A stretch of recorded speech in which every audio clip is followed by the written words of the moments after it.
दोस्तों, आज हम जानेंगे क्षेत्रमिति के एक छोटे से भाग के बारे में जिसका नाम है वृत्त यानी कि सर्कल। सर्कल क्या होता है? एक गोलाकार आकृति होती है। इस प्रकार आपके स्क्रीन पर दिख रहा होगा। इसको क्या बोला जाता है? सर्कल बोला जाता है। सर्कल सर्कल में बहुत सारे यानी कि आप समझते हैं परिधि के बारे में। वृत्ताकार पथ की कुल लंबाई को परिधि कहते हैं। यानी कि सर्कल का यानी कि जो वृत्त का यहाँ से लेके यहाँ तक का जो टोटल लंबाई जो होता है, अगर जो उसी को क्या बोला जाता है? परिधि बोला जाता है। यानी कि परिधि बराबर जो हो जाता है 2πr, जिसको पाई का मान जो होता है वो 22/7 या 3.14 लिखा जाता है। अगला आता है व्यास। केंद्र से होते हुए परिधि से परिधि तक की दूरी को व्यास कहते हैं। व्यास बराबर 2r। यानी कि व्यास क्या होता है? केंद्र, ये बीच वाले भाग को क्या बोला जाता है? केंद्र। और यहाँ से इस परिधि से होते हुए केंद्र से होते हुए परिधि तक जो जाती है, इनको क्या बोला जाता है? व्यास बोला जाता है। इस परिधि से इस परिधि तक की दूरी को क्या बोला जाता है? व्यास। व्यास कई तरह से होता है, लेकिन वो केंद्र से गुजरते हुए जो भी रेखा जाती है उसे क्या बोलते हैं? व्यास बोलते हैं। अगला आता है त्रिज्या। केंद्र से परिधि तक की दूरी को त्रिज्या कहते हैं। d बराबर d/2। केंद्र से परिधि तक की दूरी को क्या बोलते हैं? त्रिज्या बोलते हैं, जिस d/2। चलिए इसको भी चित्र से समझते हैं। यानी कि ये इसका क्या हो गया? केंद्र हो गया। और यहाँ से यहाँ तक की जो दूरी होती है, केंद्र से परिधि तक की दूरी, उसको क्या बोलते हैं? त्रिज्या बोलते हैं। अब हम जानेंगे वृत्त से जुड़े बहुत सारे फार्मूलों के बारे में जो हमें सवाल बनाने में मदद कर सकते हैं।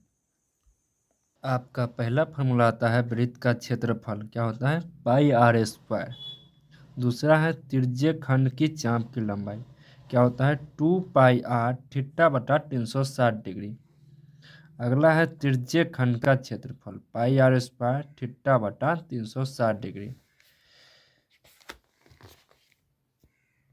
अगला देखते हैं त्रिज्य खंड की परिमाप 2r + 2πr θ/360 डिग्री। अब अगला आता है अर्धवृत्त का क्षेत्रफल क्या होता है? वृत्त का आधा यानी कि 1/2 πr²। अगला है अर्धवृत्त का परिमाप πr + 2r। इसको इस प्रकार भी लिख सकते हैं r × π + 2। अगला है वल्ले या रिंग का क्षेत्रफल। यानी कि बल्ला कैसा होता है? ऐसा टाइप का होता है। उसका क्षेत्रफल होता है π × बड़का r² - छोटका r²। अब यहाँ पर समझते हैं, यदि कि दो वृत्त बाहरी सतह से सतह तो उसके केंद्र तक की दूरी जो हो जाएगा बड़का r + छोटका r हो जाएगा। और अगर जो एक बड़े वृत्त के अंदर छोटे से वृत्त हो तो उसके केंद्र तक की दूरी निकालने के लिए आप क्या कर सकते हैं? बड़का r - छोटका। अब है लघु वृत्त खंड या वृत्त खंड का क्षेत्रफल क्या होता है? त्रिज्य खंड का क्षेत्रफल माइनस त्रिभुज AOC यानी कि किसी प्रकार के त्रिभुज का क्षेत्रफल अगर जो उसमें कटा होता है। दूसरा फार्मूला हो जाता है त्रिज्य खंड का फार्मूला क्या होता है? πr² θ/360 degree. और दूसरा 1/2 r² sin थीटा। इसको समझते हैं। यह क्या है? एक वृत्त है और इसके अंदर क्या बना है? एक त्रिभुज बना है जिसका ये थीटा का मान यहाँ पे डाल सकते हैं और इसी को इसमें से घटाने पर जो आता है उसको बोला जाता है लघु वृत्त का क्षेत्रफल। अगला है दीर्घ वृत्त खंड का क्षेत्रफल। ये क्या होता है? वृत्त का क्षेत्रफल माइनस वृत्त खंड का क्षेत्रफल। आशा है आप फॉर्मूले को अच्छे से रिवाइज कर लीजिएगा। चलिए उससे जुड़े हुए बहुत से सवाल को देखते हैं। पहला सवाल आपके स्क्रीन पर ये रहा। यदि किसी वृत्त की त्रिज्या 7 सेंटीमीटर है तो उसका परिधि और क्षेत्रफल ज्ञात करें। तो वृत्त की त्रिज्या कितना है? 7 सेंटीमीटर।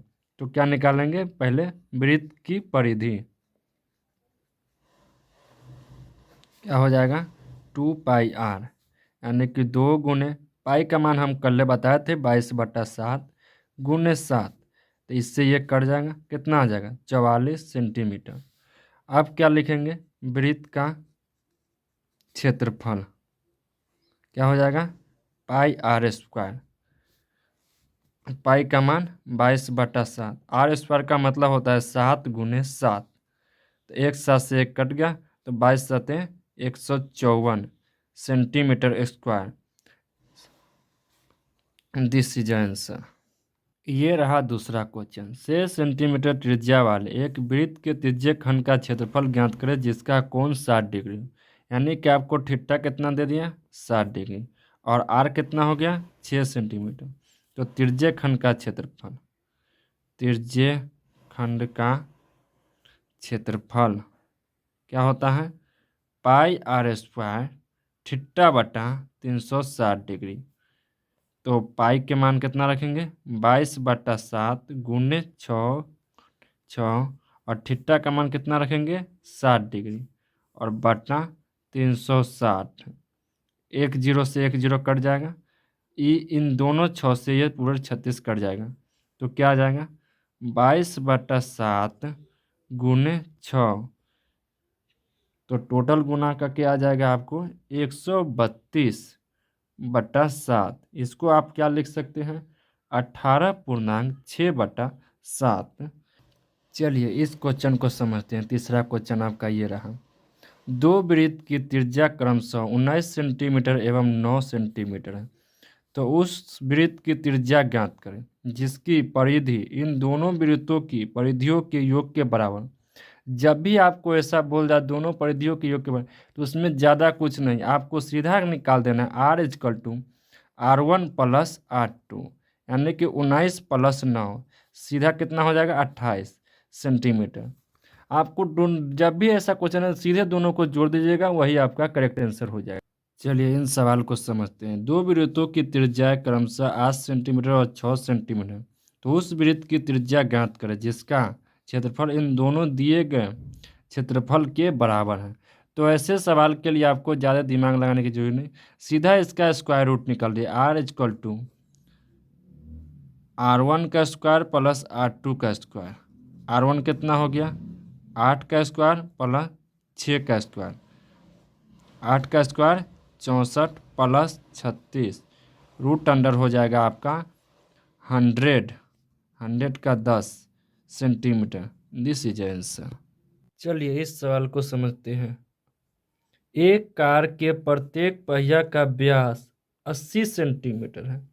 यदि यह कार 66 किलोमीटर प्रति घंटे की चाल से चल रही है तो 10 मिनट में प्रत्येक पहिया कितने चक्कर लगाएंगे। पहिया का व्यास कितना है, पहिया का व्यास कितना दे दिया आपको, 80 सेंटीमीटर। तो क्या निकालेंगे, इसका पहले त्रिज्या निकाल लेते हैं। पहिया का व्यास का त्रिज्या हो जाएगा 80/2, यानी कि 40 सेंटीमीटर। अब इस 40 सेंटीमीटर को क्या कीजिए, आप मीटर में बदल लीजिए ताकि आसान हो जाए। तो 0.40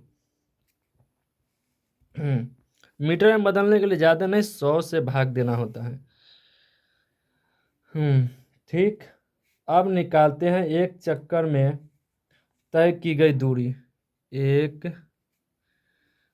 चक्कर में तय की गई दूरी क्या होता है, 2πr।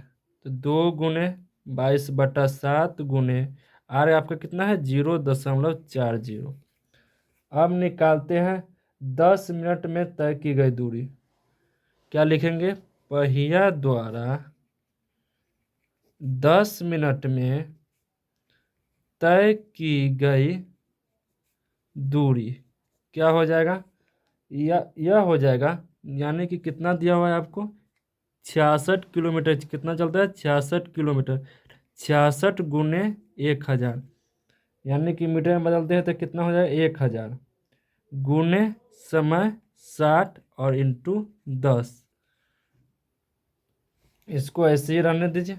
अब निकालते हैं 10 मिनट में तय की गई चक्रों की संख्या।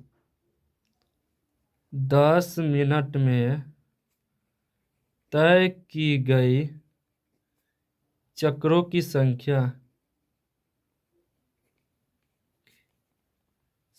क्या हो जाएगा, 10 मिनट में तय की गई दूरी बटा एक चक्कर में तय की गई दूरी। एक चक्कर में तय की गई दूरी यह हो जाएगा 10 मिनट में कितना है, 66 गुने 1000, किलोमीटर को हमने मीटर में बदल लिया इसलिए 1000 गुने 10/60, यानी कि मिनट को किस में बदले हैं हम, सेकेंड में बदले हैं, मिनट आवर को, तो क्या हो जाएगा बटे 60, और इसका फिर से बटा हो जाएगा 22, 2 गुने 22/7 गुने 0.40।